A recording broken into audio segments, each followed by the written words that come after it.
Alors, les propos de cette préposée aux bénéficiaires qui font réagir, vous êtes nombreux à le faire sur Facebook déjà. Elle s'est révoltée sur les réseaux sociaux. Elle dit, écoutez, ça n'a pas de bon sens. Moi, à l'école, on m'a montré comment traiter les bénéficiaires. Et quand la couche est souillée, on change. Maintenant, il y a des nouvelles directives, dit-elle. Dans mon établissement, on m'a dit, maintenant, il faut que ça déborde. C'est-à-dire, il faut que ce soit bien plein.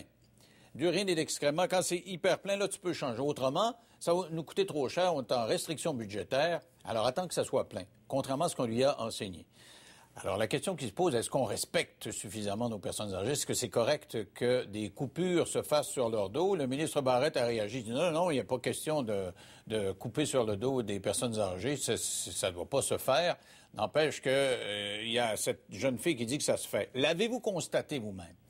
Pour vos proches, pour vos parents, avez-vous constaté un relâchement? Est-ce que vous trouvez que on traite nos personnes âgées avec dignité? Parce que là, on les parque dans des CHSLD, on calcule les quantités de nourriture, le bain, le savon, les couches, etc. C'est un mouroir. C'est devenu ça. Les CHSLD, c'est des mouroirs où les êtres humains sont casés et on donne les soins de base naturels et on espère que ça ira pas trop mal. Parlez-moi de vos expériences. Est-ce que vous trouvez ça correct, notre système? Est-ce que vous avez vécu un délabrement des services avec les restrictions budgétaires? Le numéro de téléphone à composer, 1-844-370-3222. Sans frais pour l'ensemble du Québec. Pour la région immédiate de Montréal, 514-370-3222. On va aller voir ce que vous écrivez sur Facebook. Il y a Félix qui écrit « Tout peut arriver dans le système de santé, mais il faudrait vérifier si c'est une directive pour tous les CHSLD. » Le ministre dit « Lise, terriblement troublant. Jamais je n'aurais pensé qu'on puisse dégrader les aînés à ce point triste, très triste. » Sonia, je suis moi-même préposée aux bénéficiaires. Nous sommes pris avec une surcharge de travail et de coupures. Ce sont nos résidents qui écopent. Et Céline, c'est immonde, immoral et complètement dégueulasse de faire une chose semblable. Alors, on va aller au téléphone tout de suite pour voir si vous avez vécu ce genre de situation-là et comment vous les percevez. On en parle avec Suzanne de Granby. Bonjour, Suzanne. Oui, bonjour. Alors, qu'est-ce que vous avez à me dire là-dessus? Bon, moi, j'ai accompagné ma mère qui était atteinte de la maladie d'Alzheimer pendant presque 10 ans. Et elle a fait plusieurs endroits, dont 3 CHSLD. Et depuis 1 an, cette directive-là était déjà en marche, là. Ah, vous avez senti à un moment donné que c'est passé d'une réalité à une autre? Oui, effectivement. Bon, ils sont très vite dans les CHSLD, même si la personne n'est pas incontinente, de la mettre supposément sur ces couches jetables-là. Là. OK, donc ils ont la couche facile, mais OK. Et c'est ça. Et puis là, c'est ça. Dans la dernière année, là, même moi, quand j'y allais, là, j'étais obligée de demander. Quand j'allais voir ma mère, j'étais quand même assez présente assez souvent pour demander que ça soit changé. Et puis, dans la dernière année, elle me disait, bon, s'il n'y a pas de sel et puis qu'elle a pas... que c'était pas complètement comme plein, si on peut dire, là, ça pas fait. Fallait que je me batte avec eux là pour dire, ben là, regarde, c'est pas hygiénique, là. Et là, qu'est-ce qu'on vous répondait? Est-ce qu'on parlait de coupure ou... Non, on me disait, ben, elle a pas de sel, elle a pas de sel, on laisse comme ça, on va le changer au prochain quart de travail. Ah, et même là, quand il y a des sels, semble-t-il, d'après ce qu'on peut comprendre actuellement, il faut que ce soit très plein. Je sais pas comment ils font pour décréter que c'est plein ou pas. Vous l'avez vu, plein, ça veut dire que ça pèse 1 tonne, là, c'est ça? Ben, écoutez, quand il y a de l'urine, là, c'est comme une espèce, ça ressemble un peu comme une couche de bébé qui a supposément un tissu qui fait en sorte que même s'il y a beaucoup d'urine, ça vient comme moins en contact avec la peau, donc moins de problèmes d'irritation ou quoi que ce soit. Mais c'est humide quand même, je suppose. Ça se peut pas, comme les couches de bébé. En tout cas, dans mon temps, ça l'était encore. Je sais pas si c'est avancé, mais quand on touche, il y a quand même un peu d'humidité. Là, ça irrite. Oui, mais là, c'est ça. En tout cas, c'est vraiment inhumain. Et puis, je trouve ça vraiment dommage là qu'ils disent que c'est concernant les coupes et tout ça. Je pense que dans certains CHSLD, en tout cas ceux que j'ai vus, il y a encore beaucoup de travail à faire puis de la conscientisation. Merci beaucoup, Suzanne, de votre témoignage. Steve, un ancien préposé qui est de Québec. Salut, Steve. Salut. Alors, est-ce que vous êtes en mesure de me confirmer ce que la jeune fille a écrit sur Facebook? Je pourrais dire que c'est d'accord. Je suis d'accord avec ça. Ah oui, vous avez vu ça, vous, les Oui, je travaillais. Il fallait pas changer. S'il y avait juste une ligne bleue, il faut attendre qu'elle soit plus pleine que ça. Sauf pour les selles, par exemple, ça, quand il y avait des selles, il fallait les changer. Là. Mm-hmm. Mais c'est ça, quand il y avait de l'urine, ça arrivait fréquemment aussi. Quand on changeait de chiffre, les protections étaient très pleines, ça débordait. Et qu'est-ce que vous répondiez? Parce que une madame, tantôt, nous disait, moi, j'allais voir les préposés, puis je leur disais, ça n'avait pas d'allure. Qu'est-ce que vous faites quand vous faites face à la mauvaise humeur du monde? Parce que je serais pas content, moi non plus. Là. Moi, ça m'est déjà arrivé dans un changement de chiffre, là, qu'une famille est venue nous voir. Moi, j'étais beaucoup aimé par les familles, là. Puis eux autres, ils venaient me voir, puis ils n'ont pas fait leur tour, ils n'ont pas changé. Tu peux-tu venir les changer? Puis que moi, j'allais tout de suite le changer. Tout de suite quand j'arrivais. Dans sa lettre, la jeune préposée dit si Mme Tremblay est dans son urine le matin, mais que la culotte peut encore en contenir, je la laisse sécher dans son urine, je ne fais même pas sa toilette génitale. Oui. C'est ça. Oui. C'est comme ça se passe aujourd'hui. Je pourrais dire quand j'étais aussi dans une agence, puis ça fonctionnait aussi comme ça dans l'autre CHSLD. Non, mais ça doit vous faire mal au cœur. Vous êtes préposé. Je veux dire, tu vas avoir... je comprends que c'est votre job. Là, parce que là, ils m'ont mis dehors parce que j'ai fait j'ai levé une patiente qui n'était pas supposée de le lever. Puis moi, je voulais qu'elle garde son autonomie. Puis ils m'ont mis dehors parce que je l'ai fait marcher. Puis en tout cas, là, ils m'ont mis dehors pour ça. Alors, comment vous trouvez qu'on trouve, de façon générale, comment vous trouvez qu'on les traite, nos personnes âgées? Là? Vous avez été dans le milieu, là? Pas bien. Côté, moi, je trouve ça de valeur. Première des choses, un bain par semaine, je trouve ça triste, ça, pour les personnes âgées. Surtout ceux qui sont assis presque 16 heures dans une chaise, par jour. Non, ça n'a pas de sens. Je trouve qu'il manque beaucoup de services plus professionnels. Ça, c'est vraiment plus des coupures là, qui nous obligent à faire ça. Merci beaucoup. C'est souvent ça qu'ils nous disent, là, changez pas. Ça, c'est les coupures. On a changé plusieurs sortes de protections, des moins bons. Steve, on a toujours l'image de la personne qui souffre d'Alzheimer, donc qui n'a pas trop connaissance de ce qui se passe, mais il y a des gens qui sont au dernier stade de la déchéance physique, qui sont tout à fait conscients. Donc, ils respirent ces odeurs-là, puis ils sont capables de vous le dire, que ça pue, puis qu'ils sont mal, je suppose. Alors, qu'est-ce que vous leur répondez? On leur regarde, puis s'ils sont mouillés, on les change. Oui, mais alors, ce que la dame dit, c'est que... Juste un peu mouillés, par exemple, on les changera pas. Okay. Là, j'ai pas le temps, j'ai une autre madame, je reviens dans 15 minutes, puis là, des fois, on oublie, des fois, on n'oublie pas. Ça doit dur la morale, faire ce job-là. Merci, Steve. On parle avec Catherine. Bonjour, Catherine. Bonjour. Alors, vous avez été hospitalisée vous-même? Oui, à 3 reprises dans 2 hôpitaux différents dans les environ 6 derniers mois, je dirais. Mm-hmm.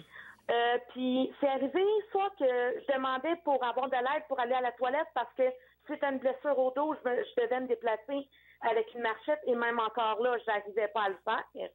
Et des fois, on me disait « Ah oui, je reviens, ce sera pas long. » Puis ils m'oubliaient, je ressonnais une demi-heure, une heure après, puis tu sais, c'était compliqué. Puis à un moment donné, il y a quelques semaines, j'ai été hospitalisée dans ma ville et j'ai eu besoin de la chaise d'aisance. Il a fallu que je sonne par 3 fois avant qu'une dame vienne m'aider à me lever, puis à m'ortiquer dans mon lit et à m'essuyer adéquatement. Et lors d'une de mes hospitalisations, j'ai été hospitalisée à l'hôpital à Saint-Jean-sur-Richelieu. Et sérieusement, j'ai aucune honte à le mentionner parce que leur service a été vraiment ridicule. Ils faisaient des tests avec un genre de petits Q-tips pour les bactéries multirésistantes. Et moi, j'arrive là, je suis pas capable de me tourner. Je suis arrivée en ambulance et l'infirmière, elle me dit « Tiens, t'es sûr que tu te feras tes tests tout seul? » Donc, vous êtes en train de me dire, si on traite des adultes qui ont toute leur conscience de cette façon-là, ça doit être épouvantable pour les personnes âgées. Ah oui, mais moi, c'est terrible. Moi, là, c'est souvent dit que je demandais à ce qu'on ferme mon rideau au triage et que je pleurais parce que j'avais mal de 1 et de 2 parce que j'avais pas d'aide. J'ai été hospitalisée une première fois une semaine à Saint-Jean, une autre fois 2 semaines, et je vous niaise pas, il n'y a pas une fois qu'il y a quelqu'un qui est venu m'aider à me laver. On m'amenait un plat avec de l'eau et je devais me laver avec une débarbouillette. Aïe, mais là, c'est toute la question d'hygiène qui est en cause. Catherine, il faut qu'elle se lave elle-même, puis elle n'est pas trop capable de se laver parce qu'elle a mal. Les personnes âgées qui sentent le yard, parce que tu dois puer là, quand tu débordes de pipi, là, il va sans dire. Et on tolère ça dans les hôpitaux. Il y a quelque chose qui ne marche pas. Merci, Catherine. On va parler avec Sonia de Chambly. Salut, Sonia. Bonjour. Alors, qu'est-ce que vous nous dites, vous? Ben moi, je suis préposée aux bénéficiaires et vraiment, les coupures sont vraiment aberrantes. Ah oui, le ministre qui nous a dit la première réaction, ben voyons donc, c'est pas vrai, ça, la préposée à fabule, les coupures, il n'y a pas de diminution de service pantoute. Non, pas du tout. Moi, je suis sur la route. Je fais plusieurs CHSLD et les résidents sont restés dans leur pipi pendant plusieurs quarts de travail.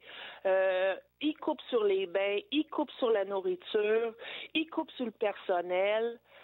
C'est vraiment dégueulasse. Moi, je travaille là-dedans pour essayer de faire de mon mieux, mais quand on est 3 préposés pour 70 personnes, c'est sûr que le changement de culotte se fait pas régulièrement, puis les bains se donnent pas, et la nourriture, pour leur force physique, ils ont besoin d'une bonne nourriture, pas des patates en poudre, puis ils ont besoin d'être changés pour l'hygiène, ils ont un bain par semaine. Ah, mais moi, ma mère a fait l'Alzheimer, puis des fois, elle a des périodes hyper lucides, des fois, pas du tout. Quand elle est hyper lucide, elle dit, écoute, s'il y avait une petite pilule, puis on me la donnait, je la prendrais. Il y a beaucoup de personnes. Et puis elle est très bien traitée là, dans un bon établissement. Là. Je veux dire, c'est tellement difficile à accepter de vieillir, mais accepter dans ces conditions-là. C'est impensable. Moi, et surtout, après, les bébés boomers s'en vont, là, ça va déborder. Si actuellement, là, ils sont pas capables de soigner le monde, imaginez-vous dans 15 ans, ça va être l'enfer. Ça va être épouvantable. Merci, Sonia. On parle avec Ginette de Montréal. Bonjour, Ginette. Oui, bonjour. Moi, j'ai accompagné ma mère qu'elle avait le cancer. Maintenant, elle est décédée. Et puis, il n'a pas souvent la changer. Et puis, elle avait attrapé une bactérie à l'hôpital qui faisait mal fonctionner ses intestins. Elle était toujours en diarrhée. Puis, elle venait toutes les fesses irritées comme des plaques, là, des gros bobos. Puis là, ben, il mettait une crème, mais quand même qu'il mettait une crème, elle allait à la selle tout de suite après. Là, il disait, ben, viens de venir à la selle. Fait que là, il attendait. Puis là, ben, ça s'infectait encore plus. Fait que c'était l'enfer. Fait que elle coûtait trop cher de couche. Ginette, elle coûtait trop cher de couche, c'est ça qui était le problème. Puis elle avait demandé d'avoir une culotte qu'elle peut descendre parce qu'elle pouvait aller à la toilette elle-même. Ouais. Mais les autres, ils voulaient pas se baudrer de ça. Même qu'une fois, il y en a un qui avait mis une culotte de même, elle était à sa toilette, puis personne n'allait la chercher. Fait que moi, j'ai arrivé dans la chambre, j'ai dit où est ma mère, puis là, je l'appelais par son nom. Elle était à sa toilette, puis l'autre était partie, puis elle n'était pas venue la chercher. Alors, on revient à ce que le premier disait tantôt, c'est-à-dire qu'on impose la culotte bien vite, là, c'est-à-dire les couches, là, plutôt que de favoriser l'autonomie. Puis les couches, ben, on dit, hey, tu vas les porter absolument, puis votre mère aura été capable d'aller aux toilettes. Tu vas porter ce couche-là, puis on s'en occupe pas. C'est ça, il a laissé sa toilette, puis lui était parti, là, son chiffre était fini. Il se disait, ben c'est l'autre chiffre après qui va aller chercher sa toilette. Mais là, ma mère, elle voulait pas sortir, elle avait pas rien, là. Il n'y avait pas mis une autre couche, là. Ah, je comprends. Aujourd'hui, elle est décédée. Ça m'a fait de la peine qu'elle soit décédée, mais ça rend allée d'un CHLD, puis c'était pas mieux que l'hôpital, là. Fait que d'un côté, elle est délivrée de ça, ma mère, là. Ah, c'est ça. Il arrive un moment donné où on prie pour ça, parce qu'on se dit, c'est quoi la qualité de vie? Merci, Ginette, d'avoir appelé. On va aller à la pause et on se retrouve tout de suite après. Ce que vous avez vécu à propos des bénéficiaires dans les CHSLD, comment vous réagissez à cette lettre d'une préposée bénéficiaire qui dit « Les culottes, les couches débordent » après la pause.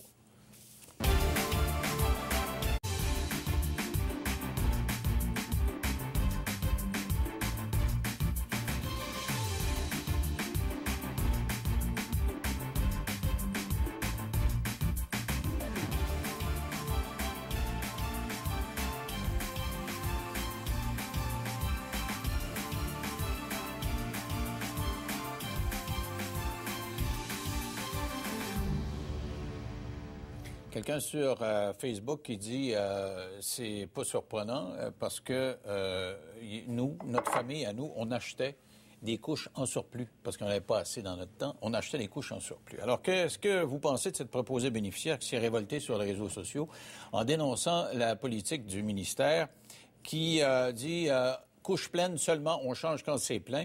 Le ministre Barrette dit non, c'est pas vrai, c'est pas répandu dans le réseau. Mais jusqu'à maintenant, disons qu'il y a beaucoup de témoignages dans ce sens-là. On parle avec Aline. Bonjour, Aline. Bonjour, M. Lévesque. Alors, votre mari a séjourné dans un CHSLD, vous? Oui, c'est suite au feu de notre maison. Mm-hmm. Alors, il a dû aller séjourner en CHSLD. Quand il est arrivé au centre, on l'a installé dans sa chambre.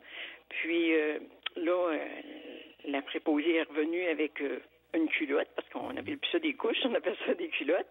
Fait qu'il dit non, il n'y a pas question, moi je mets pas ça, je vais avoir un urinal. Un urinal, c'est... Une bassinette, là, c'est ça? Un urinal, c'est ce qu'il prend pour faire pipi, puis qu'il peut accrocher après, OK, d'accord. Ah ouais, OK. Le côté du lit, là. Mm-hmm.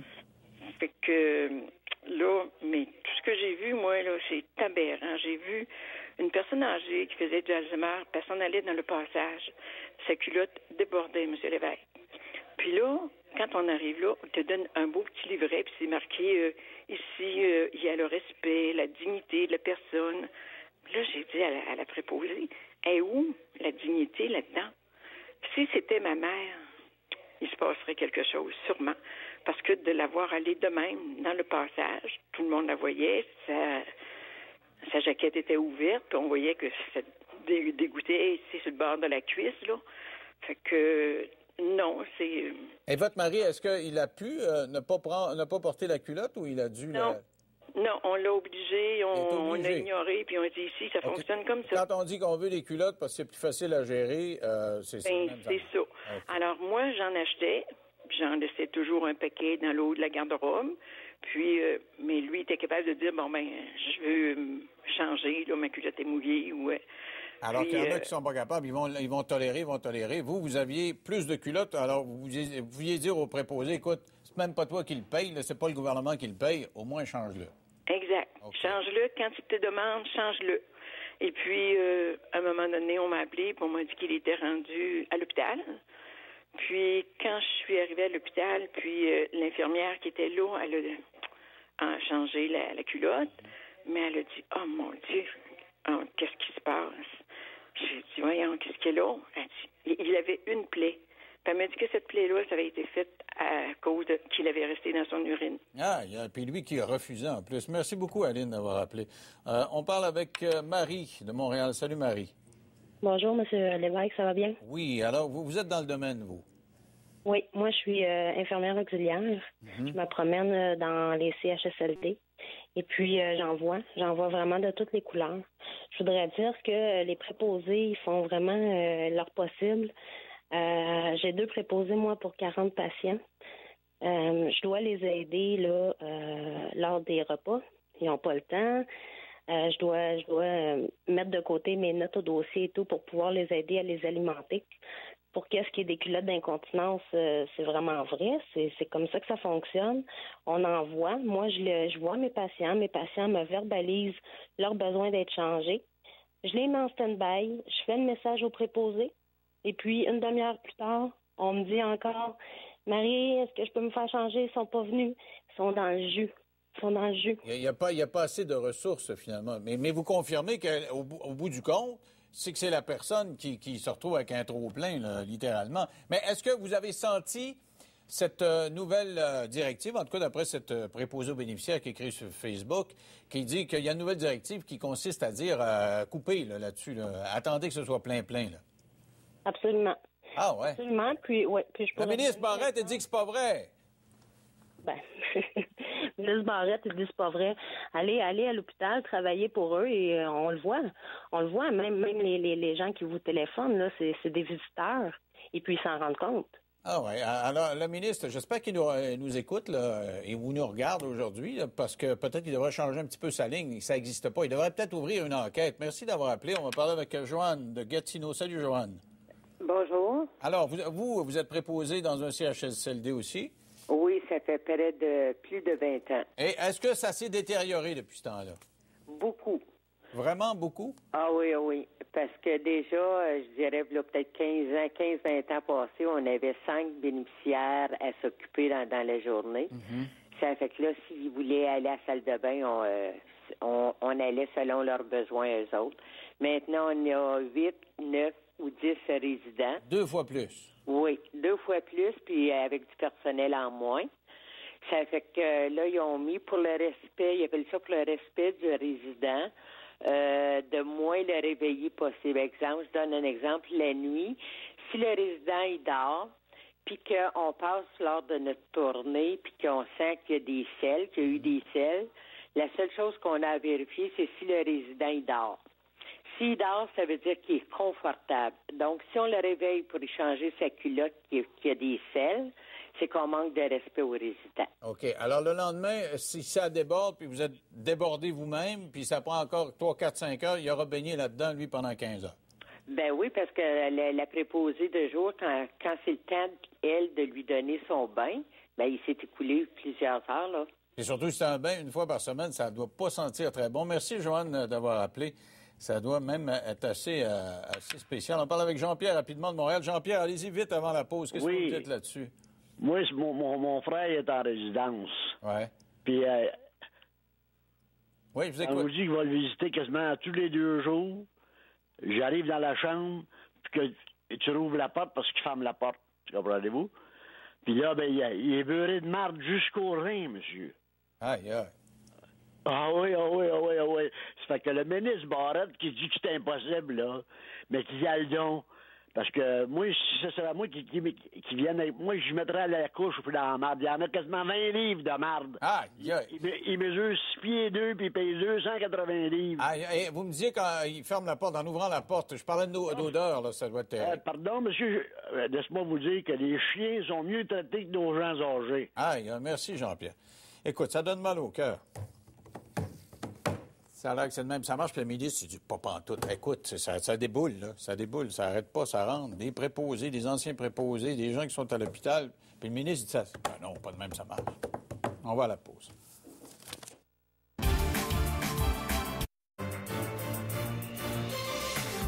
OK, en rafale, je vous demande si vous trouvez qu'on traite dignement nos personnes âgées dans les CHSLD. Denis, bonjour.